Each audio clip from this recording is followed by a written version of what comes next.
yes. Oh yes. We are back and this is Let's Talk with Minister Charles, where little talks have been addressed. Now, today we have a hot topic ambayo imekuwa ikiulizwa na vijana wengi, whether is church wedding a must ama ni penye. And watu wako na sababu fulani, na najua uko hapo. Maybe unafikiria because of finances ama because of personal issues, naweza kanyanga senyenge. But today we have a servant of God who is going to take us through. He is a father, he is a mentor, he is a counselor, he is a friend, a youth pastor, and we are so privileged to have him here tonight. And so, tembea na mimi and be blessed. Servant of God, karibu sana. Asante. Now, thank you for coming. Much welcome. And tell us something about yourself. I bless the Lord. Thank you for hosting me here. Okay. I'm Minister Haron. Mm-hmm. I bless the Lord. I'm a husband to one, a father to two, and I bless the Lord for the calling and for the grace upon my life. Amen. Thank you. Thank you for coming. Thank you too. Now, kuna hii swala ambalo limekuwa likiulizwa sana na vijana. Wanauliza, may I go for a church wedding ama ni penye? But what is a wedding first? Thank you. That's a good question. A wedding, it is just an occasion or an event where two come, they are joined, and then that is done. And go home after the celebration, the mchere, or either a piece of a cake, which is some of a time we miss. Lakini tunajigawisha Tuipatangi. nyumbani. We are so satisfied. Unapata ladies are very active when it comes to cake. Wanashughulikia mapema. And we are okay. We are very okay. So wedding is just an event. Yes. Ambao tunakuja pamoja, tunakula keki, then we see the best part. You may now kiss the bride, and we go home. Then we go home. That's not the wedding. Yeah. What about the marriage?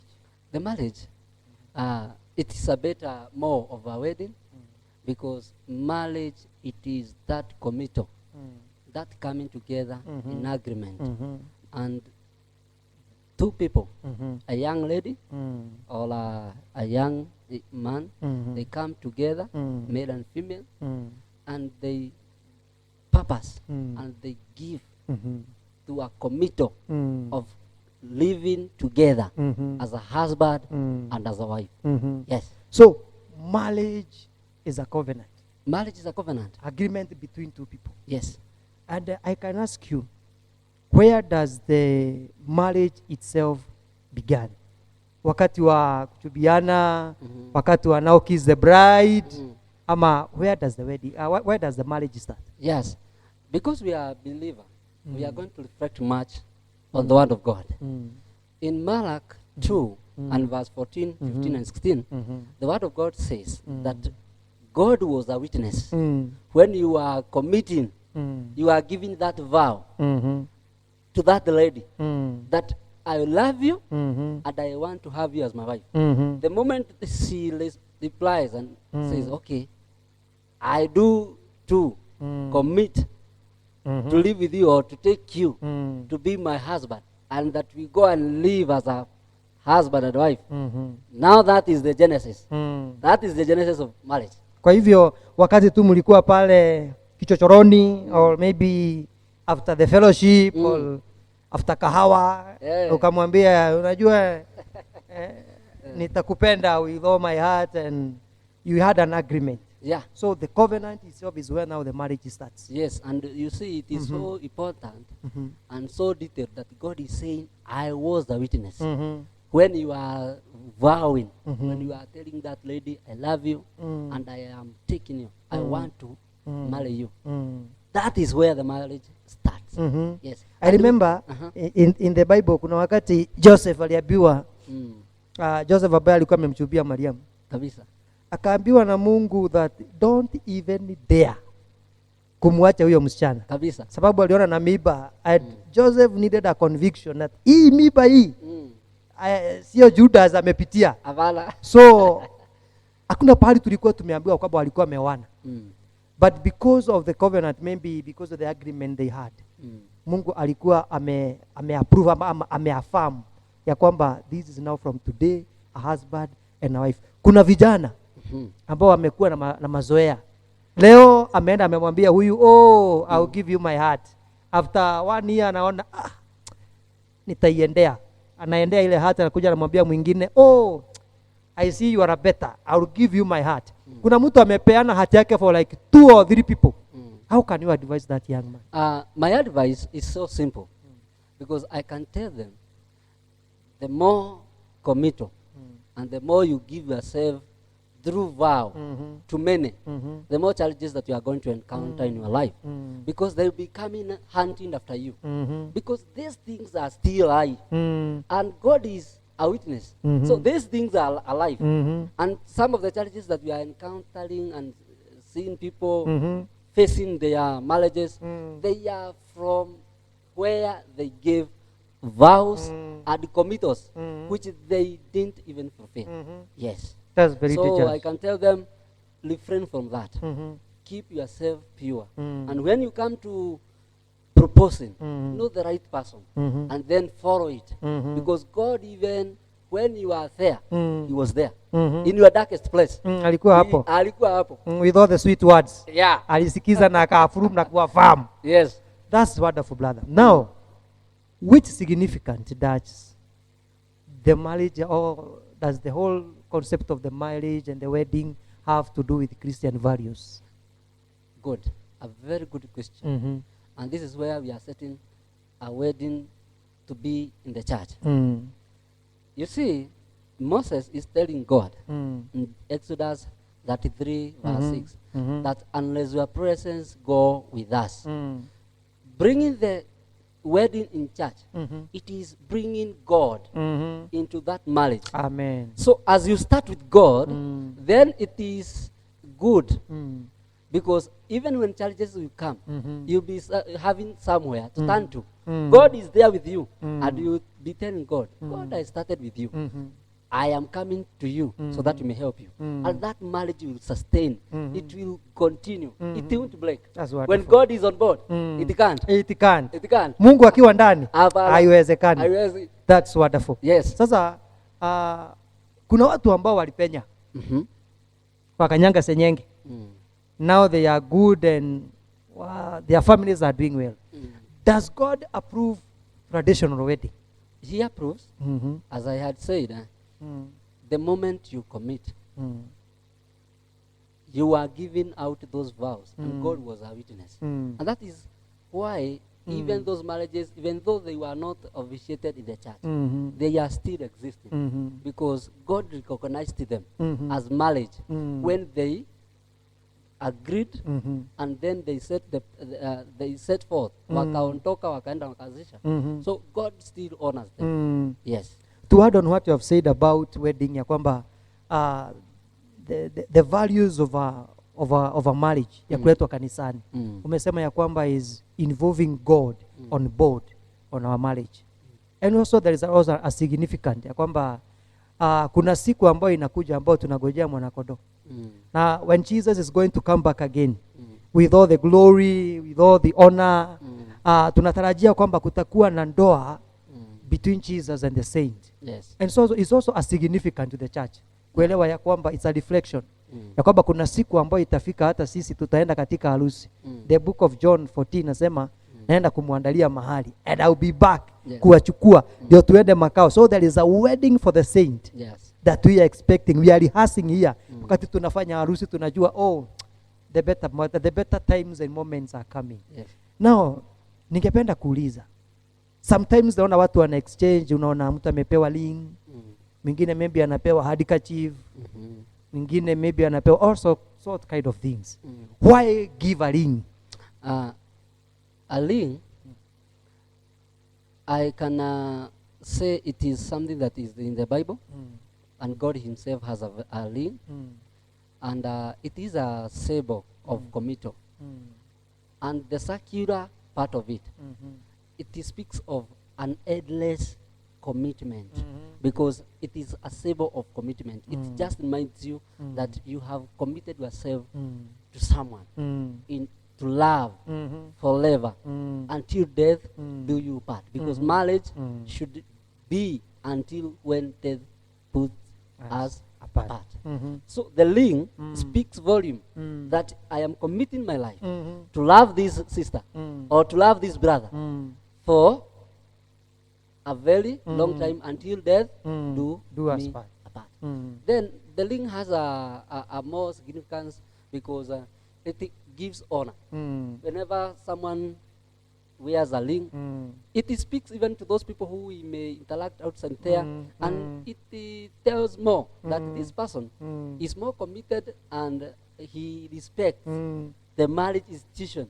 Yes, even though they don't see the wife or they don't see the husband, to the fact that they see the ring, it speaks that this person respects himself first, respects the wife, and then he honors marriage. Kwa hivyo ukiona wale watu watoka kwa nyumba asubuhi, akitoka alikuwa nayo, akasalimia wife, alafu akifika kwa matatu kwa gate kwanza anaitoa anaweka kwa wallet. The whole day ameshida kidole ikiwa safi. Then akifika jioni kwa gate anaivaa, anairudisha. Inaonyesha nini?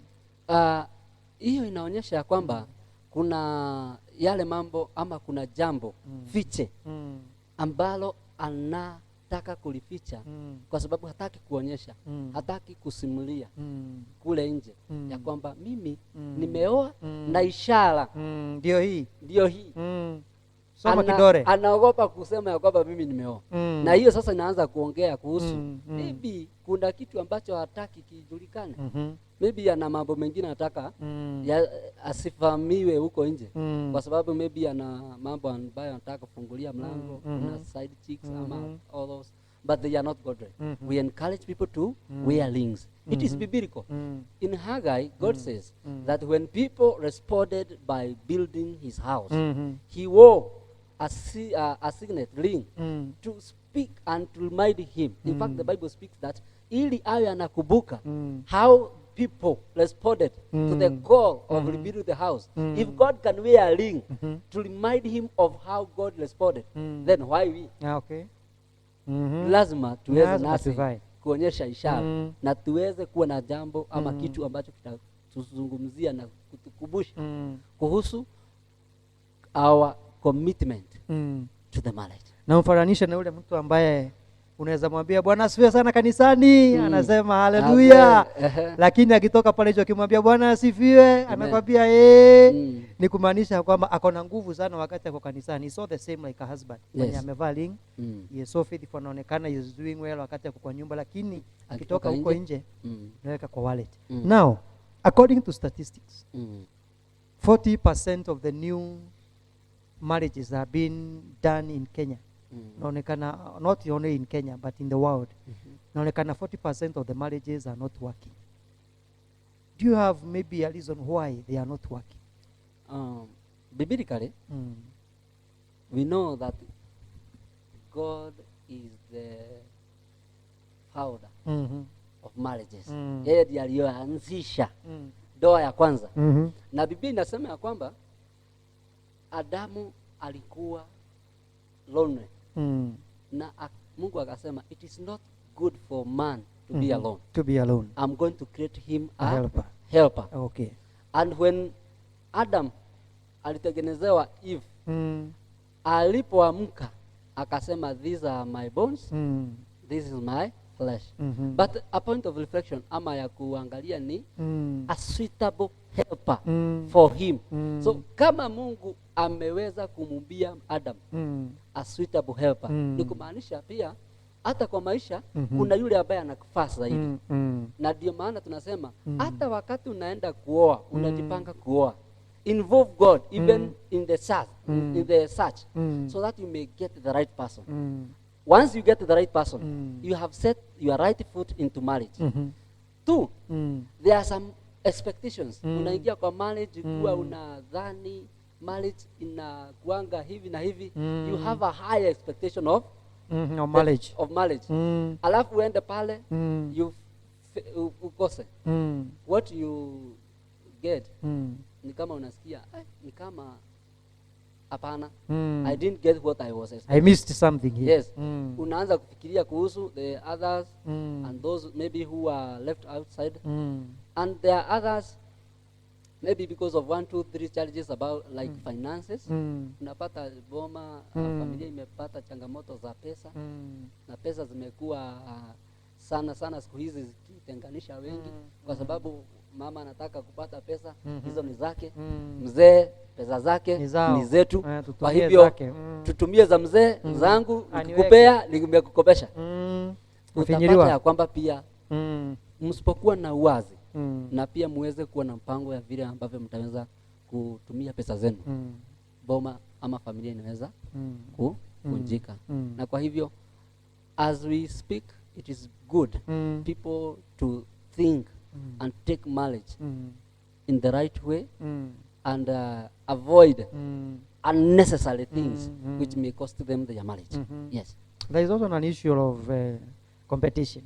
Yes. Unapata kwamba watu na compete. Nimeona mwingine ameoa juzi, anajenga, he is driving, he has all that, and then unapata imekuwa ni pressure. Bibi yangu ananiletea pressure, unajua fulani alifanya hivi, fulani amejenga, fulani amenunua shamba. You see, people are, it seems as if imeanza kuwa like a competition. Unapata I'm trying to compete with the other family. Atubishani. So family is not a competition. We have our own goals to fulfill. We have our own agenda. So it's all about having your role, having your agenda, moving your family. It's not like a copycat. Nitakuwa yangu kama yako. It can never work. It can't be. Watu walioa utofauti. Lazima kuwe na utofauti. Na kuna hili like a conclusion.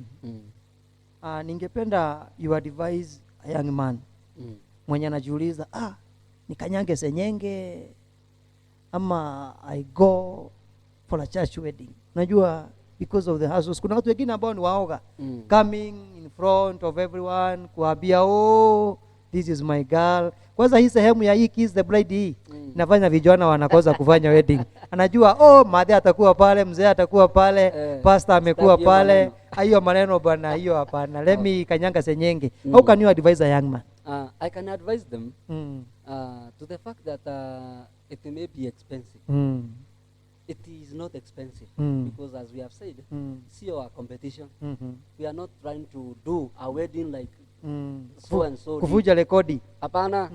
It can be so simple as you can take it. As per your capacity. Vile ambavyo unavyoweza. We as ministers, we can even officiate people who have always ama ambao wamejitoa wamesema mimi sitaki hiyo jia kubwa. Nataka bora kuwe na uwazi. This is a known thing. There is a blessing from the parents. Na tumeruhusiwa. Alafu uje hata kanisani utambie sisi hatutaki hiyo jia kubwa. We are going to bless you and invite God in your marriage and we release you to go and multiply and be productive. Amen. As well. Kwanza hapo umemalizia and be productive. Yeah, Biblia both inasema physical. Biblia inasema one can chase 1,000, two chases 10,000. So a marriage is something that people should love kwa sababu once they come together they are going to make much. So we encourage that let them come. Let them come for a blessing. Let them come for God and then we release them to go and have dominion. Yes, that's wonderful. Yes. So thank you. Much welcome for coming and thank you because of discussing with us, opening our ideas. Yes. Tupate kujua the difference between wedding and marriage itself and the significance of the wedding. Yes. And being a church, you can call it a church value. Yeah. Because of some of the Christian models that are very important to a young man. So thank you and be blessed, brother. Thank you too. So my viewer, I know you are there, wewe ni kijana, and you are asking whether am I supposed to do a church wedding ama ni penye. So umesikia the minister. Tafadhali, it is not cost. It's not about the cost. Amesema it's always good to involve God when you are starting a marriage. Church wedding means involving God in everything that you are going to go through. Sometimes there is a hustle in life. Na utakuwa unaambia Mungu, tulianza na wewe. Just come and intervene.